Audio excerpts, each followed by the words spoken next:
Hi, I'm Rosine at La Jazz Hot Baby and welcome to a new booktube video. Today I will be giving some book recommendations connected to the very popular right now, House of Earth and Blood by Sarah J Maas. So I'm not the hugest fan of this book right now. I'd say it's about 3 stars, but what it does do well is it has some very strong world building. The mystery aspect is very interesting. And I know it's a hugely popular book. So what I wanted to do was give it a few recommendations that have sort of sprung in my mind while reading it. So you have some more books to check out, especially if you are looking for some adult fantasy romance and you're not quite sure where to look. Now, obviously, as I said in my previous video, I'm not the biggest fan of romance novels. However, I do enjoy a good fantasy novel, and sometimes they slip more into the sort of romance genre when you are looking for fantasy novels published by women for adults. So, you know, there's a few here I've read. I've got 3 books. They are all very different. They would all work for Sarah J Maas fans for different reasons. So let's get started. The first book we have is Magic Lost, Trouble Found by Lisa Sheeran. Now, don't pay much attention to the cover. I know it's not the prettiest cover. None of the books in this series have great covers. However, this is because they are published by the small imprint of Ace Fantasy. I'm not sure they're even around anymore. So it was a sort of small, sort of cheap fantasy book when it came out in, let's see, 2007. So it's a few years old now. But it's definitely worth the read. Magic Lost, Trouble Found follows Rain Benares, a elf seeker whose magic can allow her to find lost things. Using her magic, she can touch something and find the person connected to it, or touching another person, she can then find the object connected to it. This magic doesn't sound like much, and in fact in her world it's not very impressive. But one day when she's sent on a mission helping a friend, she winds up touching a pendant for him, which turns out to be connected to a soul-sucking stone. This stone gives her increased magic powers, makes her strong, and also makes her the person that everyone wants. From goblins to paladins to other elves, everyone wants to get their hands on the stone for various reasons. So during these events, she meets a paladin called Michael, who is also an elf, and she winds up running to Tam, a very attractive goblin possible love interest, who runs a club nearby. Now, the goblins in this book aren't necessarily what you'd expect. They're more sort of fae meets vampires. They are supposed to be grey-skinned, very tall, long, lustrous, dark hair.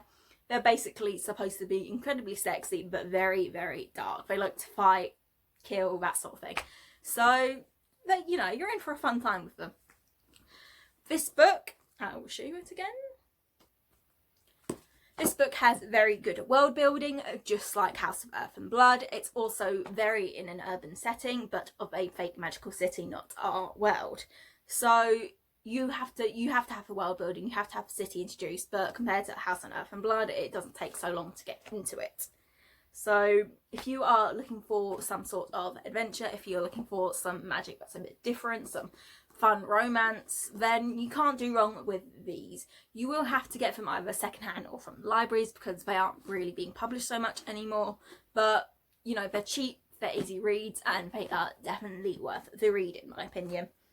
The second book I will be recommending is technically a sort of mystery paranormal fantasy. I think it sometimes gets considered crime, more so in the first book than the later books, but that would be Omens by Kelly Armstrong. This is the first book in the Kingsville series and it follows Liv Jones. She is a young woman who has just found out that she was adopted and that her parents were actually convicted serial killers. When looking into their case and not running away, but moving to live elsewhere so the press don't follow her, she winds up working with a PI, and as well as the PI working in a dying so she can sort of earn extra money because she doesn't want to be taking her adopted parents' money. It's not that they drop her or anything, they still want her, but she basically sort of wants to prove that she can make her ends meet. Now, this might not sound like much, but if you are reading Sarah J Maas, then you clearly love fae. If you love fae, then Omens might be a book for you.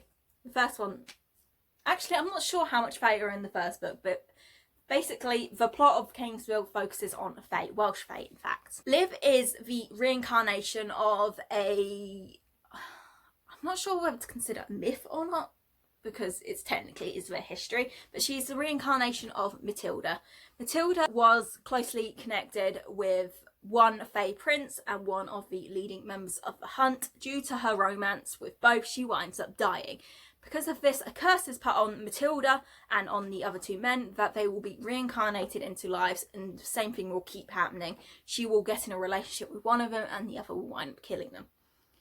However, this time round, it doesn't seem like it's going to work that way, as Liv's lives are closely connected with these two men that she meets and gets involved with. There are motorcycle gangs, there are betrayals, there are lots of different types of fae, a lot of mystery and a lot of fun.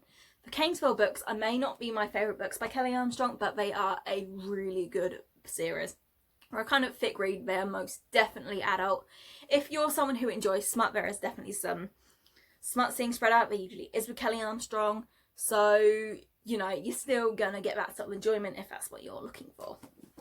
The final book I will be talking about is proper fantasy romance. I might not read much romance, however, when I saw about this book, the fact that it is an enemies to lovers romance, I was very much intrigued and I'm very glad I read it.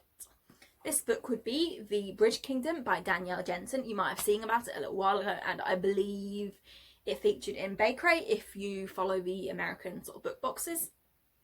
The Bridge Kingdom follows a princess called Lara, who after, supposedly killing all her sisters, gets sent to kill a king for her father so they can sort of win the war.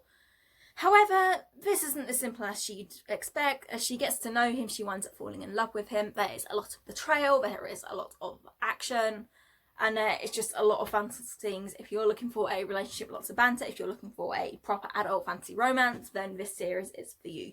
The second book, The Traitor Queen, I believe is currently available on Audible.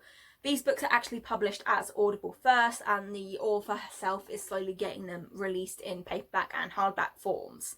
So I don't know when The Traitor Queen is going to be available physically or in ebook, so if you want to listen to it now, even if you read this one physically, you can get it on Audible.